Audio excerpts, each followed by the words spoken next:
And welcome everyone to this week's episode of Crazes Corner. I'm joined by Will and Jeff from Meedia. We're breaking down the top 21 tight ends of my rankings today. Talk about who's too high, who's too low, what are Jeff and Will's opinions on my rankings. How are we doing tonight, guys? Great. Now that my Wi-Fi is working. Yeah, I mean, I don't know if it's working. Yeah, we'll see. See how it goes throughout the show. We are recording this on Wednesday, so we have football tomorrow night. By the time this releases on Friday, you guys have already seen the first game. Trey Lance coming out, starting for the Chargers. Let's see how this goes. Super excited to watch some football tomorrow night. But like I said, we got top 21 tight ends. We're going to bring these guys up. I have them organized into 6 tiers. Tight ends, obviously, you're not starting 20 plus tight ends in most leagues. Most leagues, you're only starting 12. But we're going to talk about some of these guys because maybe you'll find them on the waiver wire and you'll want to start them in a week-to-week basis, depending on if you're streaming the position, which is often what happens if you don't have, say, one of the top 4 or 5 guys. So we're going to start right off at 21. I have K. Dalton with the Tampa Bay Buccaneers. I have him, in a position where they drafted Ibuka. They have Chris Godwin. They have Mike Evans. K. Dalton's been great when he gets the targets, but the targets aren't going to be there on a consistent basis to where you're going to want to start him. I have him as a consistency of 3 out of 10. You're not going to get every week's. Maybe if those guys are out and you're looking at maybe 2 of the guys are injured, you can play him in a spot depending on the matchup, but you're not going to want to have him in your lineup. I got Chig Okonkwo at 20 with the Titans. Rookie quarterback coming in again. He might be the second target in this offense. He might be the third target depending on how the wide receiver position shakes out. But it's not going to be consistent. He's a big play guy. He can get those big plays, but with the rookie quarterback coming in, targets I don't think are going to be consistent enough. I got Mike Gesicki with the Bengals. Noah Fant did just visit with the Bengals, so that could very much derail this. I don't think Gesicki is going to be a guy who gets, consistent targets because this is going to be T. Higgins and Jamar Chase's team. But spot starts, T. Higgins is known to get hurt pretty much every year. So when he's hurt, you can play Mike Gesicki and you can get some good games out of him, assuming that they don't bring in Fant. Hunter Henry with the Patriots. Drake May hopefully taking a step forward this year. I do like that. But again, this is Stephon Diggs will probably be the number 1 target. And then you have, a plethora of wide receiver 3s on that team. So Hunter Henry probably will be good when he scores. And if he's not scoring, he probably will be letting you down. And then I have one of the rookies rounding out this tier with Colston Loveland. We talked about this a little bit on the wide receiver shows where they have DJ Moore, they have Rome Odunze, they have Luther Burden, they have Cole Kmet, they have DeAndre Swift. That's a lot of weapons for this offense to sustain that people are counting on for fantasy. And the only way that they can maybe support 3 of those to be consistent week in, week out is if Caleb Williams takes a step forward. And then the question is Colston Loveland going to be one of those 3? DJ Moore is going to be one. A running back is probably going to be one. And then will it be Rome Odunze that gets the consistent targets? Will it be Loveland, Kmet, Burden? I don't think we officially know. I would probably bet on Odunze, to be honest, for this upcoming season. So I think for redraft, Colston Loveland is just not going to be consistent enough for you to want to put him in your starting lineup week in, week out. I do like the upside long term. But I think for this season, there's just so much that can go wrong for him to not be a guy that you're constantly putting in your lineup week in, week out. So I'm out on him as a top 12 guy. Again, really, you're looking at these guys. Can I put them in my lineup and play them and get consistent value? And I don't think that any of these guys in this tier can. Do you guys believe you be, if you had to pick one of these guys, which one would you most rely upon this season? Hunter Henry. Yeah. Yeah. They've all got huge chinks in their armor, man. Mm-hmm. K. Cotton, after that injury, Devin Culp is, out in camp. So, and then the Titans, they actually drafted a tight end in the 4th round. So anytime you get a guy that's above or below the 5th round, it's kind of like they don't trust the guy that they have. So, gonna come in there and take that position. Who knows? But then again, I these guys. Yeah, I agree. Like I said, these guys, you're probably Hunter Henry. You can play based on the matchup if you think they're going to score. You could definitely play him. But that's pretty much what you're getting from Hunter Henry. Is if he scores, you'll be happy, and if he doesn't score, he's going to probably be letting you down because he's not going to see 6 catches for 60 yards every week. I don't think that's the production you're going to be getting. The next tier At 16, I have Tyler Warren here at my 16th tight end. Looking at a guy who can kind of do it all on the football field. I think that the Colts are going to get him involved in ways that most tight ends really don't, kind of more of like a Taysom Hill almost. They should be able to utilize him in many different ways. But who is the quarterback? Is it Anthony Richardson, Daniel Jones? What does the target share look like on this team with Michael Pittman being there? Josh Downs maybe will be the wide receiver 1 this year, but with Daniel Jones, that's probably a more valuable position than with Anthony Richardson. Anthony Richardson likes big plays, and he runs the ball a lot. Daniel Jones has shown us he can support, some wide receiver 1 potential beforehand. So I think you're looking at a guy who gets involved a little bit more in the offense than Loveland does in his rookie year, but I don't think it really amounts to much by way of consistent fantasy. We got Pat Freiermuth at 15. Aaron Rodgers can support the guys he likes to support. We've seen that before with Devontae Adams last year in the Jets. When he picks his guys, he gets them involved. I think that's going to be DK Metcalf this year. And to me, Pat Freiermuth he'll see more targets than Hunter Henry, in my opinion. But I think he's kind of a similar situation where Pat Freiermuth scores. Great, you had a great week. You play him in those kind of matchups where you're expecting this piece of Steelers to put up a lot of points. But if he's not scoring, I don't think he's going to be consistent week in, week out. And then I have Tucker Kraft rounding out this tier of 3 guys who Tucker Kraft could possibly be the wide receiver 1 for the Packers. We don't know who the wide receiver 1 is. So I think that gives him, a chance to see more consistent targets than some of these other guys.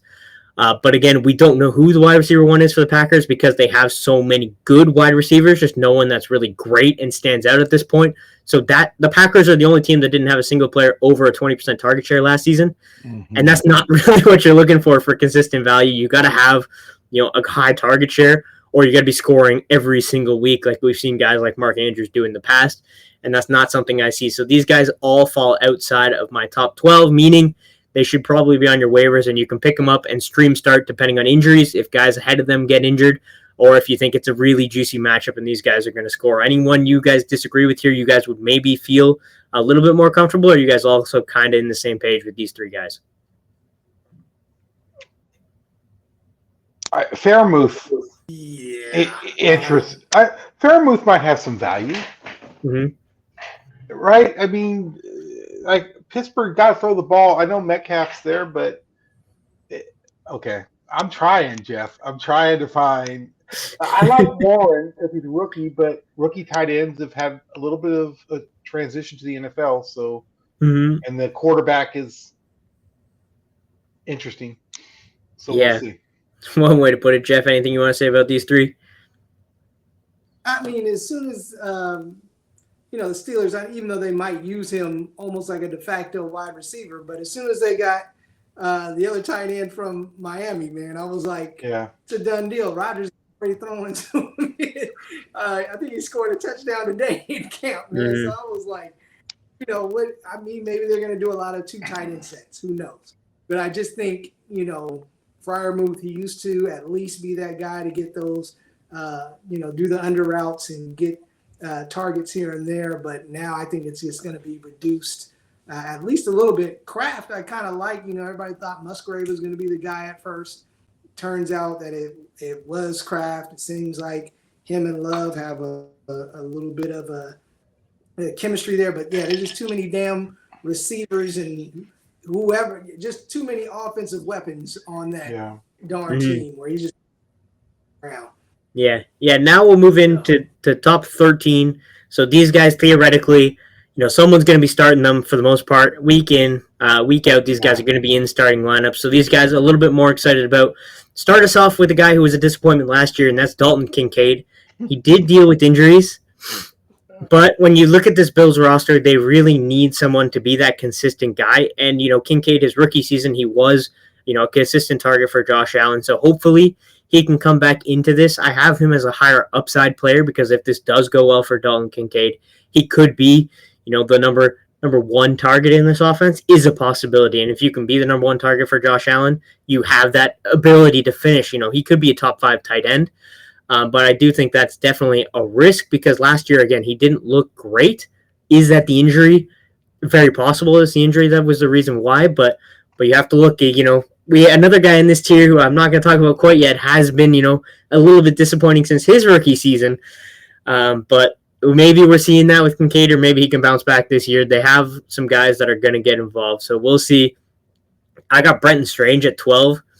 I love Brenton Strange coming in and filling the Evan Engram role.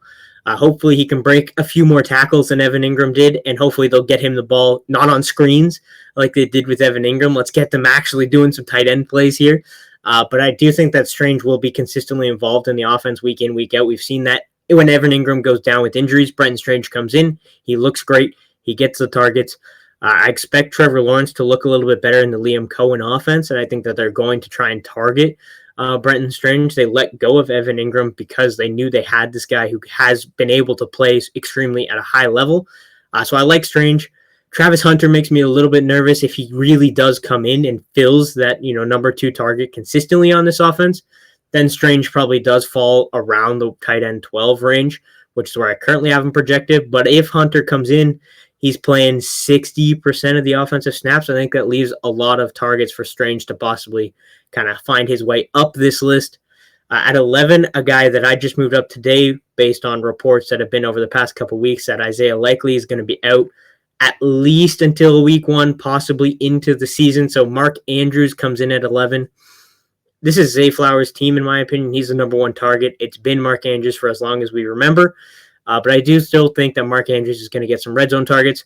And he's just a guy that Lamar Jackson's comfortable with. So I think that he's going to be able to put up low-end tight end 1 numbers. He can have a big game. He can have a 2-touchdown game depending on the matchup. So I do like Mark Andrews a lot there. And then the guy we were talking about before, Kyle Pitts, has found his way up my list. They have some injuries in Atlanta. Darnell Mooney's out for most of training camp. Michael Penix has done nothing but talk up Kyle Pitts all season. They're talking they're going to get Kyle Pitts involved. He right now is, look at this team. He's the number 2 target on the offense, maybe number 3 behind Bijan, depending on how that all wakes up. But I think that Kyle Pitts could be in for his breakout year. He's 24 years old in a contract year already. So don't sleep on Kyle Pitts. If you're waiting on your tight ends till later on in the draft, maybe he's a guy you take a shot on. Because if it's going to pan out, it's going to pan out early in the season, and you're going to know within the first couple weeks, okay, they're targeting Kyle Pitts like they're talking about that they're going to target Kyle Pitts, and you'll know, especially week 1, week 2, if Darnell Mooney's not quite 100%, if Kyle Pitts isn't great, you draft him late, you drop him and pick up another guy that we've talked about. But if he does turn out well, he's a guy that'll have immense trade value if he gets off the first few weeks. So I do kind of like targeting Kyle Pitts late in drafts. What do you guys think here? It's a little bit more of an interesting group to talk about. Will, any favorites from this group? I'm buying Kyle Pitts this year, and that's not what I've never, even as rookie, I was like, not sure. But I think they might be the right mix finally for him. Everybody else, I'm a little – this 10 to 13 makes me a little nervous when I look at this. Because it's one of those gaps that could go really low, or they could bump into top 10 with the right. So. Yeah, when you're looking at drafting guys later on here, I think that you look at a guy like Kyle Pitts. Kyle Pitts could be, a tight end 3. He has that upside, so he's a guy you take a shot on later in drafts. Dalton Kincaid, to me, also has that upside, whereas Strange and Andrews are probably just going to be a little bit more consistent week to week, but I don't think they really have that huge upside. Jeff, what do you think of these 4 guys? Anything you want to say? Nope. Jeff apparently does not want to say anything. I don't know about you, Will. Mute. Yeah, I don't know if he's muted. His Wi-Fi sucks. Jeff cannot get it going today. He's had a rough one. He tossed his laptop out the window. The iPad went too. Joined on his phone, and we still can't hear him. We still can't hear him. I'll tell you what Jeff was saying. Jeff was saying Kyle Pitts is his favorite target in the draft this year. He's all in on Kyle Pitts. Number 1 overall pick. Take Kyle Pitts. That's his guy. That's exactly what Jeff was saying. So take Kyle Pitts, number 1 overall. That's what Jeff is saying. He can't argue otherwise. So let's move on to the top, 9 to 6 here. At 9, I have Jake Ferguson. The Cowboys just extended him. Yeah. Which is great. They better. Yeah. They have CeeDee Lamb, and they brought in Kyle Pitts. They brought in George Pickens. They have CeeDee Lamb, but Jake Ferguson's been a guy that's been consistent when he's on the field. Dak Prescott targets him. This offense has no running game, so they're going to throw the ball a lot. No left tackle. Their offensive line is not great. Nope. So what do? You toss the ball short to your tight end. Yep. That's Dak Prescott to a T. Yep. He knows he has no left tackle. Mm-hmm. He is going to move that ball very quickly. And I hate to break it to you, I've watched Miles Sanders the past few years in Carolina. He's not great when you give him the ball in the short dump-offs. Javonte Williams, maybe he'll be able to do something, but Jake Ferguson might be his best option to dump the ball off to every play. So if you give me Jake Ferguson, I think this is a volume-based play. I think he's one of the more consistent guys that I have, in this lower top 10 season. Jeff's still there trying to hype up Kyle Pitts some more before he gets the volume back. I got TJ Hockenson at 8, who Will said would be higher, so we'll let him talk about that a little bit later. But to me, TJ Hockenson, I have projected Jordan Addison to be out for 2 weeks.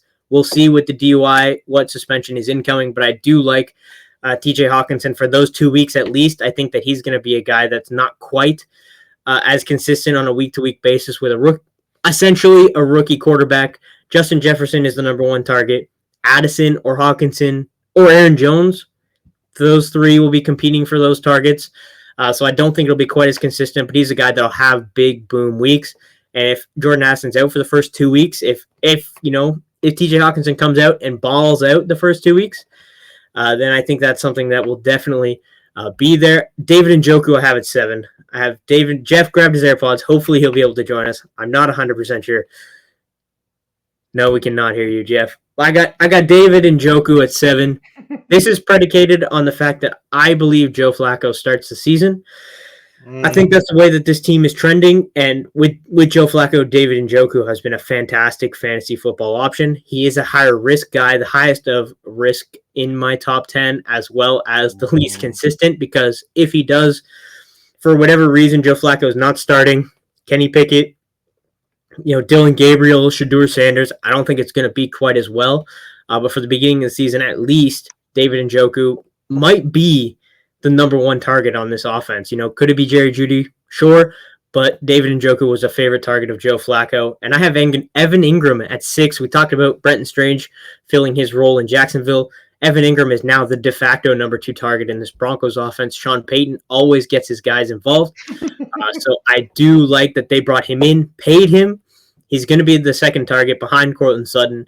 He's a guy that's going to get you 7 targets a game. He's not going to be a guy that gets you 15 touchdowns on the season when you look back at it, but he's going to get you the volume, which to me makes him one of the most consistent guys in this tier. Will, what do you think about these guys? I think Evan Engram scared Jeff. He just dismissed Evan Engram, and Jeff just disappeared off the screen.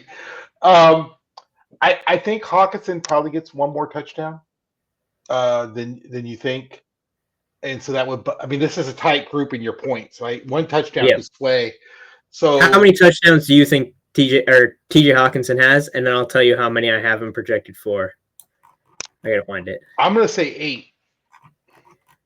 And I have him projected for 5. So if he gets 8, that would definitely bump him up. Yeah. I have him and Addison for 5, JJ for 12, and Aaron Jones for 3. As a Viking fan, I'm going to say this, and everybody Viking land is going to kill me. I don't think JJ makes it through the whole season. Mm-hmm. I think JJ misses a game or 2. The hamstring 2 years in a row, and he's already missing camp. And I know they're saying it's not serious. I'm telling you, I hate saying it. So if Hockenson might be the one consistent receiver throughout the year, and if that happens with a first-year guy starting, I think that relationship dominates near the end of the season. Mm-hmm. Definitely. So that's why I think this year I wouldn't be surprised. Like if JJ even tweaks a little that hamstring, they will shut him down, because they'd rather lose him for a week or 2 than lose him for 6. And if he does miss some time, then TJ Hockenson definitely could be higher up the list. Obviously, Jeff loves the rankings exactly as I have them. He would probably take Kyle Pitts over all of these guys because of how much he loves Kyle Pitts, and he can't argue or say anything because for some reason he's still muted. I'm pretty sure that sign said "I love Kyle Pitts." Pitts, yeah. But we'll get Whoa, into the top. Hey, Jeff, hold that up one more time. Just hold it up. Okay, leave it right there. That's Yes. green. That's green. So now you can go in post-production and just put one in there. Go Kyle Pitts. I'm gonna put a go Kyle Pitts. Yeah, there we go. That'll be this new snippet for the show that we released this week. We'll get into the top 5 here. Travis Kelce corrects my top 5. He was a guy who I had at 9, but has been since moved up to 5 due to Rashee Rice. How many games is he going to be suspended for? 4 to 6, probably. And in that absence, who's going to be the guy that Patrick Mahomes relies upon? I think it's going to be Kelce.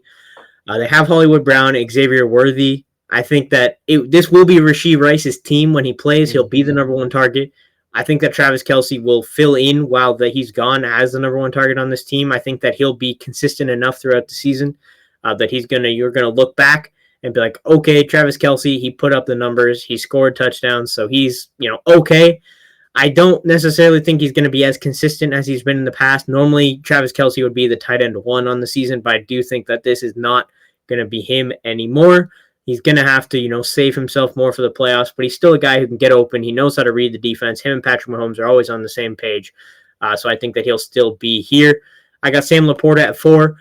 I think that, he could be higher, could be lower. It all depends on how the targets shake out. We love Jameson Williams on this show, especially me and Will. So with Amon-Ra, Jameson Williams, they're going to be throwing the ball a lot. They still have Jahmyr Gibbs, so target share, not quite as ideal as you'd probably hope for a top 4 tight end, but he can score. This offense will put up points. So I have Sam Laporta at 4. And then a guy who I almost wanted to put in the top tier, but just can't quite do it, is George Kittle. Every single 49ers wide receiver ever is hurt, has been hurt. He says, George Kittle is his number 1 outside of Kyle Pitts, obviously. Juwan Jennings currently dealing with the ankle injury. Ricky Pearsall just off the PUP list. So they have some injuries. Cowing hurt. Brandon Ayuk not going to be ready for the start of the season. So, George Kittle will be, one of the top targets in this offense. I have him currently projected for the 2nd most amount of catches on the team, behind running back Christian McCaffrey, who is realistically the wide receiver 1 on this team. But I think him and McCaffrey will be consistent targets for Brock Purdy this season. I do like him. I wanted to put him quite in the tier, but the point differential that I have between the top 2 and George Kittle to me was just a little bit too much. And again, he's older, higher risk of injury than the other 2. So I think that George Kittle is going to be great. If you're looking into this tier, George Kittle to me is almost in a tier of his own, where I think he's going to be more consistent when he's on the field than the other 2. Will, do you feel the same way? I know Jeff obviously does. He likes Kittle more than the other 2. You feel the same? Sure. Why not? This is an interesting little grouping right here, because the older guys, what year does the drop off happen? And so Jeff's right about Kittle. Like, why wouldn't you throw to him? Is the one sure thing you got. But at some point, tight ends starting to get up there a little bit, make me nervous. Yeah, definitely make you nervous. Kelce is 35. Kittle is only 31, so he is 4 years younger. But he does have a way more physical play style than Travis Kelce ever has in his entire career. So, probably wears on the body a little bit more, but they're going to get him the ball. Kyle Shanahan is going to make sure George Kittle gets the ball, and Brock Purdy is going to want to get him the ball because he's the only healthy one currently. Him and McCaffrey are the healthy ones on this team. What does that tell you? The guys who have been hurt forever are the only healthy ones. So that's definitely something to watch out for with the 49ers. And then the top 2, I really don't think there's too much to say. Brock Bowers and Trey McBride. I have Bowers a little bit higher than I have Trey McBride just because I think that Marvin Harrison Jr. takes more of a step forward in that offense in the Cardinals, and I think he kind of takes away a little bit from McBride. And McBride, historically, with Kyler Murray, hasn't scored as many touchdowns as I think Brock Bowers will. I think the touchdowns do come up this year from what they were last year with Trey McBride, and even if he's maybe fighting with Marvin Harrison Jr. for targets, Brock Bowers isn't fighting with anybody for targets, to be fair. I mean, Jacoby Myers is going to get his, Jack Betch. But this is Brock Bowers and Ashton Genty's team. They're going to run the ball a lot, which helps well with the tight end, and I think that he's going to be, Geno Smith's number one target in this offense. So to me, Brock Bowers is the safest. Either of him and McBride can finish as the one. I have Bowers just a little bit higher because I do think he's going to get a little bit more volume. And I think that the Raiders offense will surprise some people this year. I don't think the Raiders themselves are going to be a good team, but Geno Smith's shown us he can throw the ball. He can get it done when it needs to be get done. So Will, out of these two players, who would you take? I own McBride, so I'm riding with McBride all the way through. Yeah. And I Jeff, like Bowers, but I'm going to be a homer. Jeff, we know Jeff would pick Kyle Pitts. So Jeff has Kyle Pitts as his tight end 1. George Kittle is his tight end 2.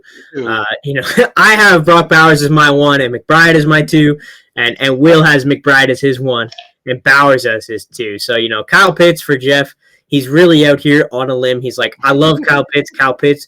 I'm going to put everything into it. Go find whoever has Kyle Pitts in the Dynasty League, Jeff. I'm sure you can make an offer. It might get accepted because, Kyle Pitts, you're holding out a little too low, Jeff. Can't see it, Jeff. Yeah, there you go. There you go. Cordell Patterson is unemployed, just where he should be. No, I heard Carolina signed him today. No, he was cut. And, to be fair. They signed him to cut him? Now that would be cold. Yes, that's what my team should do. So, yeah, Cordell Patterson. Cordell Patterson wouldn't even make the Panthers roster. Too many wide receivers. We got the kick returner already on lockdown. No Cordell Patterson, but we do have Brock Bowers, Trey McBride, George Kittle, Sam Laporta, Travis Kelce are my top 5 tight ends. Evan Engram, David Njoku, TJ Hockenson, Jake Ferguson, and Kyle Pitts round out the top 10. So we did talk about some guys at the top.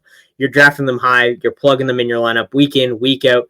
Going to get consistent value. Once you get outside maybe the top 5, you're playing matchups. You're looking at the waivers. If you have Njoku, you're probably playing him for the first 4 weeks while Joe Flacco's on. And if he does really well the first 4 weeks, maybe you trade Njoku because Joe Flacco's not going to be starting to the rest of the season. Trade him for the guy that doesn't watch football quite as often, doesn't know that the Browns aren't going to have the same starting quarterback all season because there's 0% chance any of these Browns quarterbacks starts 17 games this year. So there you go, guys. There's the top 20 tight ends. Next week, we'll be back doing a mock draft episode. We know Jeff will be drafting Kyle Pitts in the first round, and he won't be able to talk about it apparently. But I will make sure as the commissioner of the mock draft that Kyle Pitts finds his way onto Jeff's team, obviously, because we just want to make sure that Jeff is happy. So there we go, guys. I hope you guys enjoyed. Thank you, Jeff and Will, for joining me this week. Like I said, we'll be back again next week. Hope you guys enjoyed. Talk to you later. Right. All right. Jeff, what the hell happened?